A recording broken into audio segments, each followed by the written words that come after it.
मंगल मूर्ति को प्रणाम करके आओ देखते हैं अनंत विस्तारित ब्रह्मांड का सबसे श्रेष्ठतम टोक, सर्वाधिक सुंदर, समृद्ध एवं आनंद का झोंक, गोलोक। इतना सामर्थ्य मन में है ही नहीं कि गोलोक के सौंदर्य की कल्पना कर पाए, नहीं बुद्धि में इतनी प्रबलता है कि उसे सूक्ष्म स्वरूप में रच पाए। हे गोमाता, फिर भी एक चेष्टा मात्र। गोलोक में लोग गायों को नहीं पालते, गायें गोलोक जनों का पालन पोषण करती है।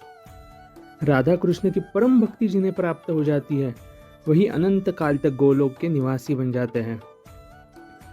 पद्मा, कामधेनु, कपिला, साहिवाल, गीर और अनेक अतुलनीय दयालु गायों से सुशोभित है गोलोक। गोलोक में गोमां स्वतंत्र है, इच्छा से चरती विचरण करती है, तभी प्रसन्न है।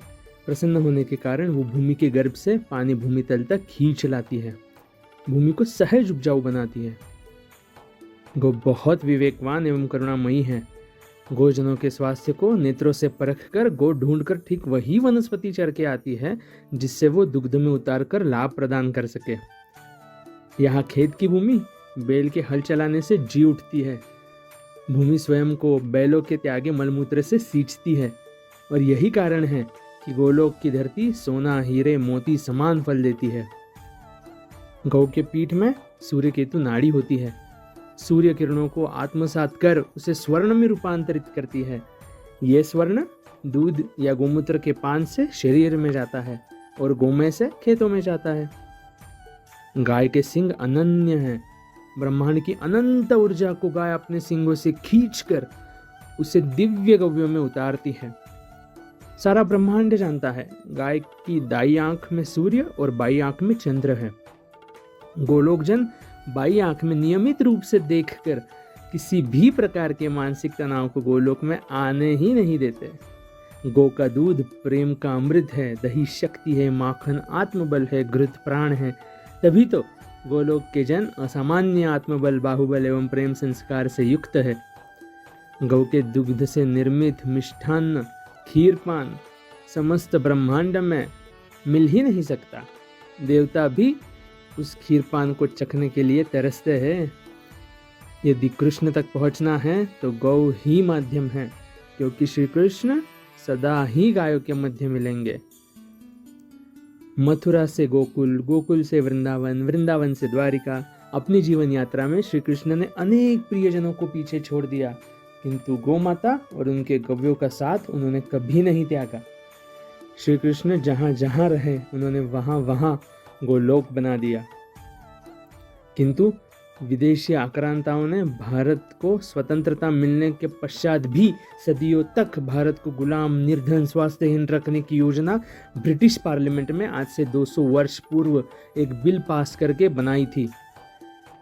जिस सोने की चिड़िया भारत की तरफ भौरों की तरह जो खींचे चले आते थे, वो भारत के प्रबलता का, समृद्धि का कारण गाय ही है, ये जान चुके थे।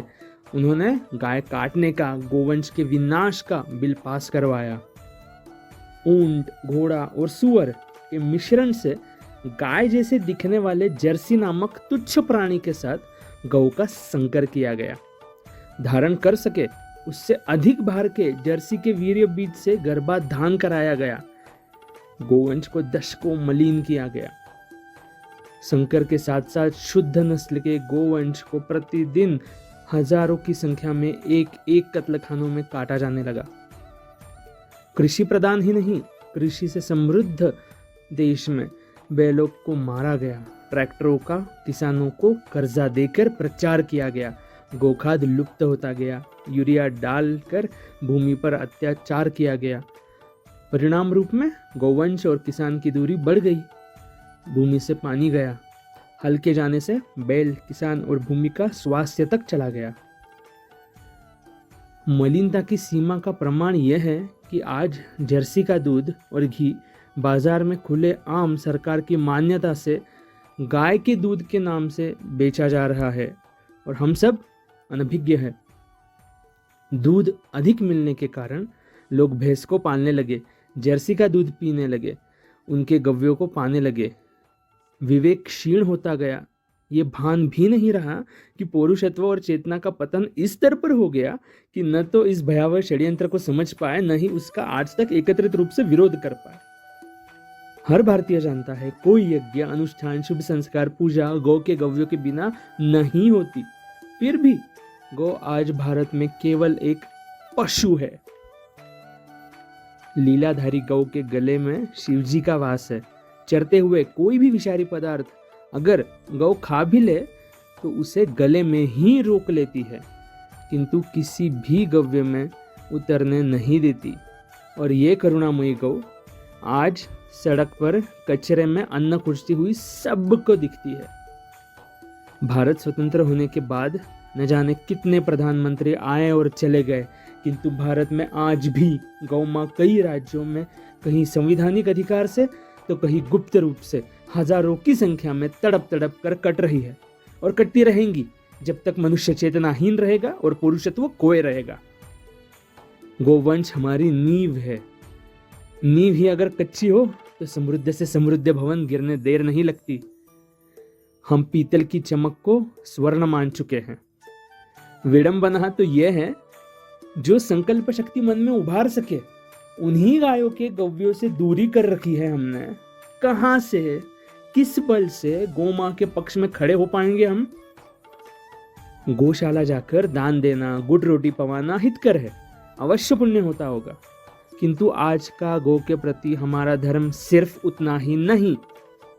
गो रक्षा, गो सेवा, गोग्रास, गोदान सबका अर्थ तब भी है जब गो संवर्धन हो। गो संवर्धन ही परमार्थ है। अधिकाधिक किसान उन्हें तभी पालेंगे जब उनके दूध, घी, गोमूत्र, गोमय की मांग समाज में बढ़ती रहेगी। संभवतः आज भी, अभी भी, इस क्षण भी कहीं किसी कत्ल खाने में खड़ा वो अत्यधिक सहनशील पशु ये सोच रहा होगा, ये मेरे प्रभु की भूमि है। मेरे वंश ने, मेरे पूर्वजों ने अनंत काल से भारत की इस भूमि को समृद्धि दी है। मुझे ये भारत के लोग पशु से हटाकर माँ का स्थान पुनः दिलाएंगे। उसे जब चारों पैरों से उल्टा टांग दिया जाता होगा, वो याद अवश्य करती होगी, मन का भय मिटाने मनुष्य मेरे इन्हीं पैरों से बीच निकल जाया करते थे। उस विचार में लीन होते होते वही लटके लटके अत्यधिक उबलता पानी उसके ऊपर बार बार फेंका जाता होगा, ताकि उसके चर्बी में, उसके मांस में वृद्धि हो और सूजन आकर अधिकाधिक मांस मिले। उस भयावह पीड़ा में भी वो भोली फिर भी आशा रखकर अवश्य सोचती होगी, मेरे धरती का हर एक बिंदु जुड़ेगा, बिंदु बिंदु जुड़कर हिंदू पुनः सिंधु बनेगा। आएगा कोई दिन जब भारत राष्ट्र में बनी, भारतीय लोगों से निर्मित, भारत पर शासन करने वाली भारत की सरकार जब भारतीयों के आस्था का मान रखेगी, तब मुझे पशु नहीं मां का दर्जा दिलाएगी। और उस आशादायी विचार में ही संतुष्टि मिलने से पूर्व उसकी गर्दन बर्बरता से कटती होगी। बहते हुए अपने लहू को भूमि में मिलता देख गौ एक आखिरी श्वास लेकर प्राण त्यागती होगी। मां!